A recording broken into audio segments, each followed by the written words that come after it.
The word landed like a stone dropped into still water. Every voice in the longhouse went silent. Every head turned. And Gemma Birchwood, standing barefoot on the worn timber floor with her chin raised and her fists clenched at her sides, felt the entire world narrow to a single point. The stranger at the back of the hall who had just claimed her in front of 300 witnesses. She didn't know his name yet. She would. That morning, the Marshes had been kind. Gemma woke before dawn in her cottage at the water's edge, the way she always did. Alone, with the fog pressing against the windows like something alive. The air tasted of peat and wet reed, and somewhere beneath the raised wooden floor, the soft lap of shallow water kept its patient rhythm. She dressed without thinking. Dark rust wool bodice laced over a cream linen shift, the sleeves long enough to cover the thin scar on her left wrist where a snake bite had nearly taken her hand 3 summers ago. Leather belt, copper buckle, a bundle of dried yarrow tucked against her hip because old habits were harder to break than bones, and Gemma had broken plenty of both. The autumn gathering was today. She'd known it was coming the way you know a storm is coming. Not because anyone told you, but because the air changes. For 3 weeks, the Elder Council had sent messengers along the raised walkways to her door. Polite at first, then pointed. Then Silas Croft himself had come, leaning on his gold-topped walking staff, his iron-gray eyes flat and patient above the heavy bronze chain of office that hung across his chest. "You are 24, Gemma, unmated. The law is clear. The law says I have until the gathering to choose. And if you don't?" She hadn't answered. She hadn't needed to. They both knew the words carved into the ancient timber above the longhouse entrance. Choose or be chosen. No wolf walks alone. Gemma had no intention of choosing. She also had no intention of being chosen. Her plan, such as it was, involved attending the gathering, enduring the ceremony, and walking out before the final horn, technically present, technically in compliance, and technically still free by morning. It was not a good plan. She knew that, but it was hers. The walkway to the longhouse swayed gently beneath her boots as she crossed the marsh. Mist clung to the reeds in thick white ribbons, and the lanterns on their tall poles were still lit from the night before, their glow amber and hazy in the fog. Other pack members moved along parallel walkways, families in their gathering clothes, children running ahead on the narrow planks with the reckless confidence of those who'd grown up over water. Gemma walked alone. The longhouse rose out of the marsh like something ancient had surfaced and decided to stay.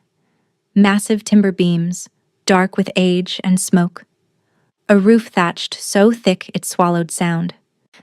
The great doors stood open, and the central fire pit was already burning, sending a column of smoke up through the opening in the roof where pale morning sky showed through. Inside, the hall was full. Long benches lined the walls. The Elder Council sat at the far end on a raised platform. Silas Croft at the center, his black fur-trimmed robe arranged carefully around him, the gold-topped staff planted between his feet. His son, Declan, sat at his right hand, broad-shouldered, square-jawed, with the kind of uncomplicated confidence that came from never having been told no. Gemma felt Declan's gaze land on her the moment she stepped through the door. She didn't look at him. She found a spot near the back, close to the exit, and pressed her spine against the timber wall. The gathering horn sounded. Silas rose. He spoke about tradition, about the strength of the pack, about the sacred duty of mating bonds and the bloodlines that sustain their people. His voice was measured, practiced, the cadence of a man who had been shaping this moment for months. Gemma's hands were steady. Her pulse was not. The unmated females of age will now come forward. 3 women stepped into the center aisle. Gemma didn't move. Gemma Birchwood. Silas's iron gaze found her in the back of the hall. "You will come forward." She pushed off the wall, walked the length of the longhouse with her chin up, and her boots striking the timber in a rhythm that felt like defiance, because it was. She took her place at the end of the line and stared straight ahead. The matched males were presented. Pack warriors mostly. Good men, probably. Gemma didn't care. She watched the ceremony with the detached focus of someone counting the minutes until she could leave. Then Silas spoke again. As is tradition, visiting dignitaries may observe or participate in the claiming. We are honored to welcome a guest from the Northern Territories. Gemma's attention sharpened. She hadn't known there would be outside visitors. That wasn't normal. The autumn gathering was pack business. Internal, private, fiercely guarded. A figure moved at the back of the hall. He'd been standing in the shadows near the door, so still she hadn't noticed him. But now he stepped forward into the firelight, and Gemma's breath caught in her chest like a fishhook had snagged it. He was tall. Not just tall, built with the kind of deliberate, coiled strength that suggested he could move very fast when he needed to. Dark golden hair, thick and tied back at the nape, caught the amber light from the fire pit. His jaw was sharp, set with the quiet patience of someone accustomed to waiting. He wore a heavy charcoal wool tunic with iron clasps, dark leather bracers strapped to both forearms, and a bronze wolf head pin at his shoulder that gleamed dully in the smoke-hazed light.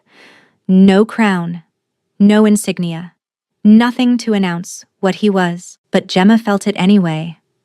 A pressure in the air, the way the atmosphere shifts before lightning strikes. Every instinct she had went rigid. His eyes swept the hall.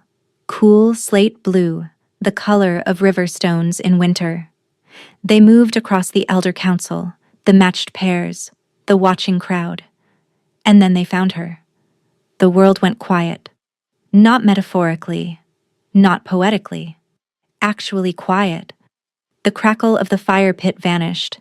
The murmur of 300 voices disappeared. The creak of old timber and the distant lap of marsh water, gone.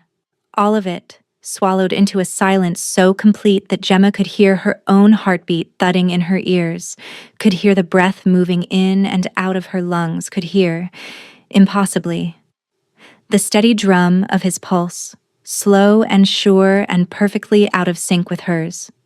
She stared at him. He stared at her. The silence held. Then Silas's voice cut through, sharp and ceremonial. The unmated Gemma Birchwood has been offered the choice of pack law. She has not yet selected. As is our custom, I will now assign done. One word. Low, rough, carrying effortlessly through the entire longhouse. The stranger stepped forward. His slate blue eyes never left Gemma's face. I claim the right of visiting selection. The woman is mine. And that is where we began. The silence that followed his declaration lasted exactly 4 heartbeats. Gemma counted them, her own, hammering against her ribs, and his, impossibly steady through the strange quiet that wrapped around them both like fog. Then the longhouse erupted. Silas was on his feet, the gold-topped staff striking the platform with a crack that rang through the timber. You overstep, stranger. Pack law governs pack matings. You have no authority. I have the right of visiting selection. The stranger's voice was calm, unhurried. He hadn't moved from where he stood, but something in his posture had shifted. A settling, like a predator planting its feet. Your own traditions grant it. I've read your charter. Gemma's mind was racing. Visiting selection. She knew the law. An outside alpha of sufficient rank could claim an unmated pack member during a gathering, provided the claim was made before the council's assignment was finalized. It was ancient, almost never invoked, a relic from a time when packs intermarried across territories for alliances. Silas hadn't finalized the assignment. He'd been about to, but he hadn't spoken the words. Who are you? Silas demanded.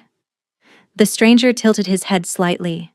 The firelight caught the bronze wolf head pin at his shoulder, and Gemma saw the elders nearest the platform go pale. Bram Casterly, he said, Alpha King of the Northern Reach. The murmur that swept through the longhouse was like wind through reeds. Gemma felt her knees soften and locked them. The Alpha King. in their longhouse, claiming her. Silas's expression didn't crack, but Gemma saw the knuckles whiten around his staff. The Alpha King honors us with his presence, but Pack's sovereignty is preserved. Bram's tone hadn't changed, still calm, still even, still carrying that bedrock certainty that made Gemma's chest ache with something she couldn't name. The claim is legal. The woman hasn't been assigned, and I don't believe she was going to choose willingly. His gaze flicked to Gemma. Something softened at the edges. Were you? Every eye in the longhouse turned to her. Gemma's throat was dry. Her amber eyes held his, and in that strange pocket of silence that surrounded them both, she heard his heartbeat slow even further. Waiting. Patient. No, she said. I wasn't. Bram nodded once, like that was all he needed to hear, and turned back to Silas.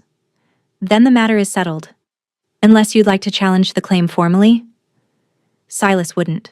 Gemma knew it before the elder's jaw tightened and released. Challenging the Alpha King's claim would require combat, and whatever Silas was, manipulative, patient, coldly strategic. He was not a fighter. He was a man who moved pieces on a board, not one who bloodied his own hands. The claim is noted, Silas said, each word pulled through his teeth. The council will convene to discuss the formalities. Take your time. Bram's tone was pleasant. His eyes were not. Gemma didn't breathe properly until they were outside. The fog had thinned enough to show the edge of the marsh, reeds standing tall in the pale morning light, the wooden walkways stretching in every direction like veins. Bram walked beside her, not touching, not crowding, just present, and the silence that followed them was not the unnatural quiet of the bond. It was the ordinary silence of two people who didn't know what to say. Gemma spoke first. I didn't ask you to do that. I know. I don't need rescuing. Bram glanced at her. Up close, she could see the fine lines at the corners of his eyes, the barely there shadow of gold stubble along his jaw, the way his slate blue gaze held hers without flinching. I know that too. Then why? He was quiet for a moment. They'd reached a junction in the walkways, and he stopped, hands resting on the rope railing, looking out over the water. The mist curled around his boots. Because I heard you say no, he said. And I watched a room full of people prepare to ignore it. Something cracked in Gemma's chest. Small. Hairline. The kind of fracture you don't notice until the whole wall comes down. She turned away before he could see it. My cottage is this way. If you're staying, you'll need somewhere that isn't the longhouse. Silas controls the guest quarters. Bram followed without argument. Her cottage was small and cluttered with purpose, bundles of drying herbs hanging from the ceiling beams, glass jars lining every flat surface, a work table scarred with knife marks and stained with tinctures. It smelled like rosemary and smoke, and the faint mineral tang of marsh water. The floorboards were worn smooth by years of her feet traveling the same paths, fire to table, table to shelf, shelf to door. Every groove was hers. She was suddenly, fiercely aware of how small the space was with him in it. He ducked beneath the hanging herbs without being asked, shifted sideways to avoid the stack of drying trays near the door, and stood at the edge of her work table with his hands at his sides, making himself as contained as a man his size could manage. It should have felt like an intrusion. It didn't. It felt like the cottage had been holding its breath for years, and someone had finally opened a window. Gemma lit the fire. She didn't offer tea. She stood on one side of her work table and Bram stood on the other, and the silence between them hummed. Not the bond silence, but something adjacent, something careful. Two people standing in a space too small for pretense. Why were you really at our gathering? She asked. Alpha Kings don't visit Marshpacks for ceremony. His mouth twitched. Not quite a smile. Intelligence report. Your Elder Council has been negotiating with the Greenvale Confederacy behind closed doors. Unauthorized alliances that could destabilize the northern border. I came to observe. A pause. I stayed for a different reason. The silence deepened. Not the bond silence. This was choice. This was him choosing not to fill the space with words that weren't true. The quiet, Gemma said slowly. When you walked into the firelight, everything went silent. Bram's eyes found hers. Something raw flickered there. You heard it too. I heard you. Your heartbeat. Through the silence. He exhaled. It shook slightly, and that tremor in a man who seemed built from stone made Gemma's fingers curl against the edge of the table. It's a bond, he said, quiet, careful. A silence bond. I've read about them, but never. He stopped, swallowed. I didn't come here looking for this, Gemma. I need you to know that. Her name in his mouth. Low and deliberate, like he was learning the shape of it. She felt it in her sternum. What if I don't want it? She whispered. Then you don't want it. No hesitation, no flinch. The claim protects you from Silas. It doesn't obligate you to me. If you want me gone by morning, I'll go. Gemma stared at him across the scarred table. The herbs swayed overhead in a draft she couldn't feel, and through the silence that wrapped around them, she heard his heart. Faster now. Faster than she'd thought it could go. He was afraid. The Alpha King of the Northern Reach was standing in her herb cottage, offering to walk away, and he was afraid she'd say yes. Stay, she said. For now. Stay. He stayed. 2 days passed, then 3. Bram slept on a pallet near her fire and rose before she did each morning to split kindling, quietly, like he was trying not to wake her. Though the silence between them meant she felt the moment he stirred regardless, a shift in the air. A pulse that wasn't hers, steady and warm, beginning its day. He was careful with her space, asked before touching her things, learned which jars not to move because the order mattered. On the second afternoon, she came back from gathering watercress to find he'd repaired the loose plank on her walkway, the one she'd been meaning to fix for 6 months, and said nothing about it. Just sat by the fire reading a water-stained book on marsh ecology he'd found on her shelf, his long legs stretched out, his boots drying near the hearth. She didn't thank him, but she made him tea for the first time, and when she set the cup on the arm of his chair, their fingers brushed, and the silence cracked open like a door. Sudden, total, devastating. For 3 full seconds, the only sound in the world was the shared thunder of 2 hearts. And then the noise rushed back in, and they both looked away, and neither mentioned it. He stood at the window one evening watching her grind dried chamomile with a stone pestle, and she caught him smiling. Not at her. At the competence. At the certainty of her hands. You love this, he said. It's who I am. I know, that's why I said it. The hairline crack widened. On the 3rd night, she told him about the snake bite, pushed up her sleeve and showed him the scar, thin and silvered along her inner wrist, and told him how she'd been 14 and alone in the deep marsh, how she'd cut the wound open herself and packed it with poultice she'd made from memory because there was no one else, how she'd crawled back to her cottage and spent 2 days shaking with fever, and when she emerged, no one in the pack had noticed she'd been gone. Bram listened.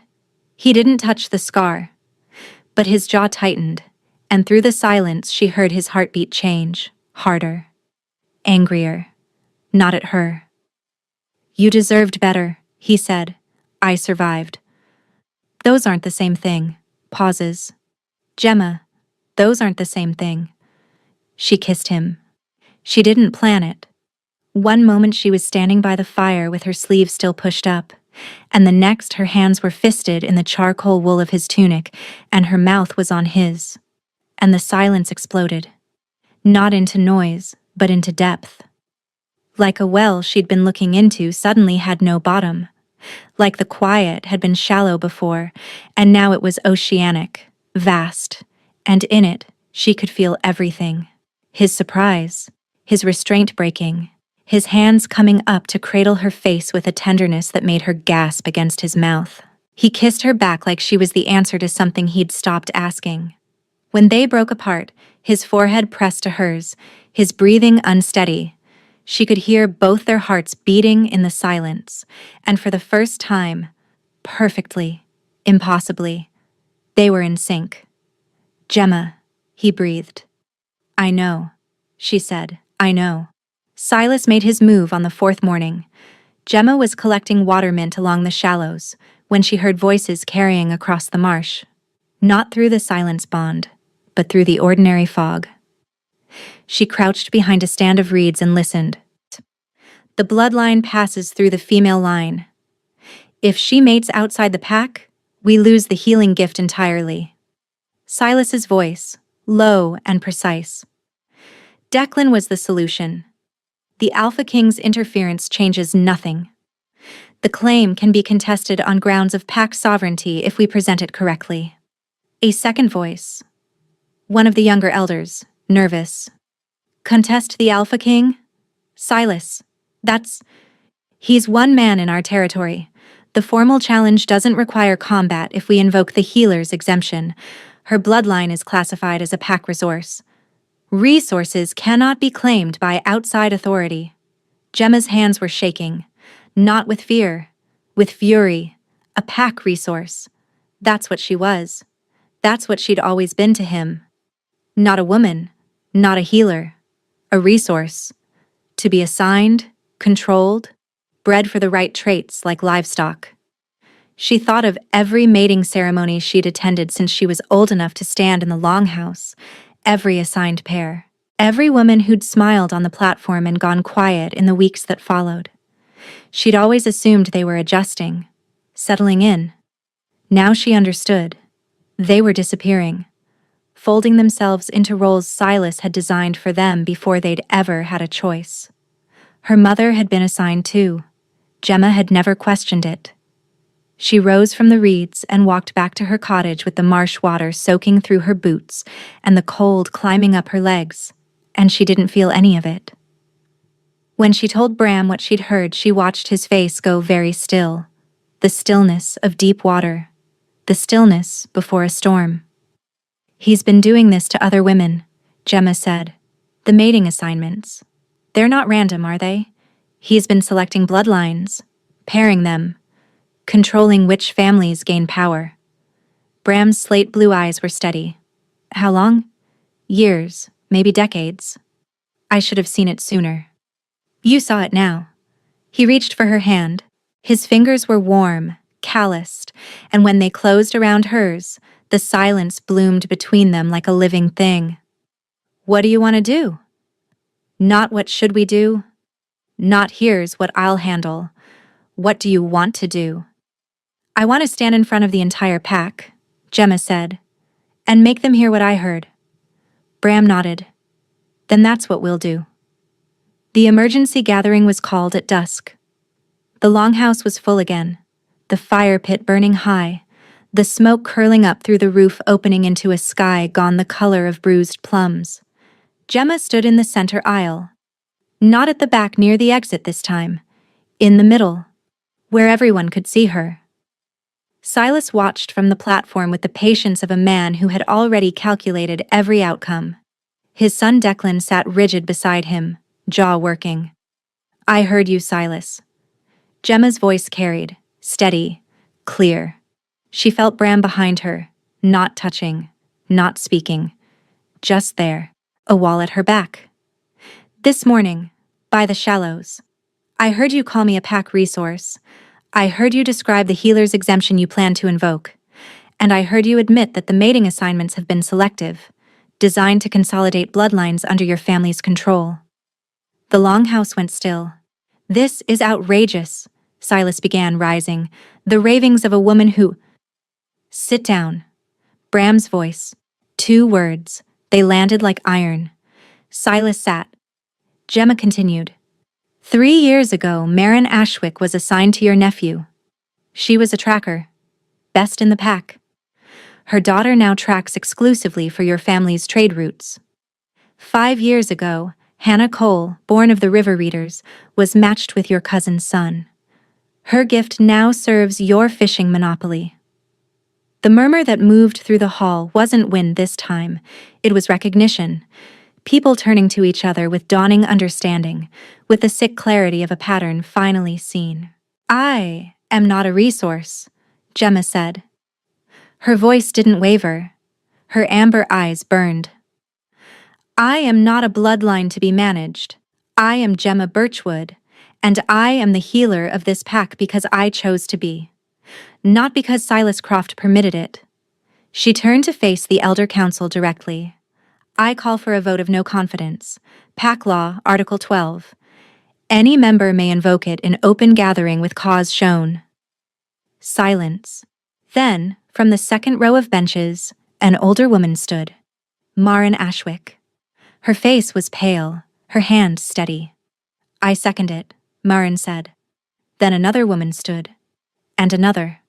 One by one, like reeds straightening after a wind, the women of the Marsh Pack rose from their benches. Not all of them. But enough. Silas's face didn't crack. But Gemma watched the gold-topped staff tremble in his grip, watched the iron-gray eyes dart to the exits, calculating, measuring, and finding no way out. The vote carried by a margin that wasn't even close. Silas walked out of the longhouse with his staff striking the timber in a rhythm that no longer sounded like authority. It sounded like a man counting his remaining steps. Declan followed, and when he passed Gemma, she saw something she hadn't expected in his face. Not anger, not resentment, but relief. The particular relief of a man who had been carrying his father's ambitions like a stone around his neck and had just been cut free. The longhouse hummed with voices. Not fearful now, but alive. Women finding each other, asking questions that had been swallowed for years. The sound of a pack remembering what it was supposed to be. Bram hadn't spoken again after those 2 words. He'd stood behind Gemma like a shadow, arms folded, bronze pin catching the firelight, and let her dismantle the man who'd controlled her pack for decades. When it was done, when the Elder Council began the messy, necessary work of restructuring, Bram touched the small of Gemma's back. Light, brief, a question. She leaned into it. An answer. They walked out together. The marsh was dark and silver under a half moon. The fog had cleared for the first time in days, and the water reflected the sky like scattered mirrors. Their walkway creaked softly underfoot, and the lanterns on their poles cast warm pools of light that caught the reeds and made them glow. The silence between them was natural now. Chosen. The bond silence hummed beneath it like a bass note. Present, steady, theirs. You didn't need me in there, Bram said. No. Gemma looked at him. The moonlight turned his golden hair pale, turned his slate blue eyes to silver, and she felt the ache of it in her chest. Not painful anymore. Expansive, like her ribs were making room for something too big to hold. But I wanted you there. There's a difference. He stopped walking, turned to face her. The walkway swayed gently, and the marsh stretched out around them in every direction. Dark water, pale reeds, the distant shape of her cottage with its single lit window. I need to say something, he said, and I need you to hear all of it. Gemma waited. I came here for politics, for intelligence, for the dry, practical work of keeping borders stable. Pauses. I didn't come here looking for you. But the moment the silence fell, the moment I heard your heartbeat and nothing else in the world, I understood something I'd been getting wrong for a very long time. His hand found hers. Their fingers intertwined, and the silence deepened until Gemma could feel his pulse in her own fingertips, steady and warm, and hers. I thought strength meant being alone, being the one who didn't need anyone. His voice was rough, quiet. You showed me that it means standing in a room full of people who want to control you and saying no with your own voice. It means letting someone stand behind you and knowing that doesn't make you weak. Voice breaks. I love you, Gemma. Not the healer, not the bloodline. You. The woman who packed dried yarrow in her belt this morning like she was going to war. The woman who healed her own snakebite at 14 and never once felt sorry for herself. The woman who just brought down an elder council in her bare feet. Gemma laughed. It came out wet, cracked at the edges, and she pressed her forehead into his chest, because looking at him right now was too much. Too bright, too real, too everything. "I love you," she said into the wool of his tunic. "I don't know when it started. Maybe when you split kindling without being asked. Maybe when you didn't touch my scar, but I could hear how angry you were. Maybe—" She looked up. His eyes were glassy. "Maybe when the silence fell and I heard your heart, and it sounded like coming home." He kissed her forehead, her temple, the bridge of her nose, then her mouth, slow and deep, and the silence around them wasn't empty. It was full. Full of two heartbeats in perfect rhythm, full of the marsh breathing beneath them, full of the kind of quiet that only exists when nothing is missing. "Come north with me," he murmured against her lips. "I have a cottage. Patience. Herbs that need drying. Bring all of it. I'll build you a workroom with windows that face south." "South-facing windows?" she repeated like she was testing the weight of it. The promise. The future. She'd spent so long building a life that fit inside 4 walls and a garden, so long making herself small enough to survive, that the idea of more felt dangerous, like stepping off a walkway into open water. But the water had always held her up, and this man, this impossible, patient, flower-dusted man, had never once asked her to be less than she was. And a garden. For the yarrow. Gemma pulled back far enough to look at him properly, his face in the moonlight, the bronze pin at his shoulder, the leather bracers on his arms, and the way his hands held hers like she was something precious but not fragile. "Okay," she said. "Okay." 3 months later, the marsh was frozen at the edges. Gemma stood at the window of her new workroom, south-facing just as he had promised, the glass clear enough to show the snow-dusted hills beyond the castle grounds, and crushed dried lavender between her fingers. The scent bloomed warm and purple in the winter air, mixing with the cedar smoke from the fire Bram had built before dawn. She heard him before she saw him, not his footsteps, his heartbeat. Steady, warm, approaching from the corridor with the particular rhythm she now knew better than her own, the slight acceleration when he was about to see her, the way it settled the moment he did. The door opened.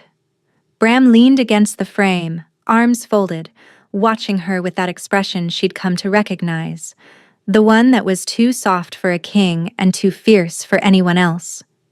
His golden hair was loose this morning, falling past his jaw, and there was flour on his forearm because he'd been attempting bread again, and he was terrible at it, and she loved him for trying. "Letter from the marsh," he said, holding up a sealed paper. "Maren Ashwick's been elected head of the new council. She wants to know if you'll come back in spring to train their apprentice healers." Gemma's amber eyes brightened. "Tell her yes." "Already did." He crossed the room, set the letter on her work table, next to the row of glass jars she'd arranged exactly the way she liked them, and which he had never once moved. His hand found the curve of her waist, and the silence bloomed between them, warm and familiar, and deep. "You smell like lavender," he murmured against her hair. "You smell like failed bread." His laugh was low, rumbling through his chest into hers. She turned in his arms and pressed her palm flat against his sternum, where she could feel both their hearts, synchronized, steady, a rhythm that had started in a smoke-filled longhouse and had never once fallen out of time. Outside, snow fell softly over the northern reach. Inside, the fire crackled. The herbs swayed in their bundles overhead, and in the silence that belonged only to them, Gemma Birchwood closed her eyes and listened to the sound of home.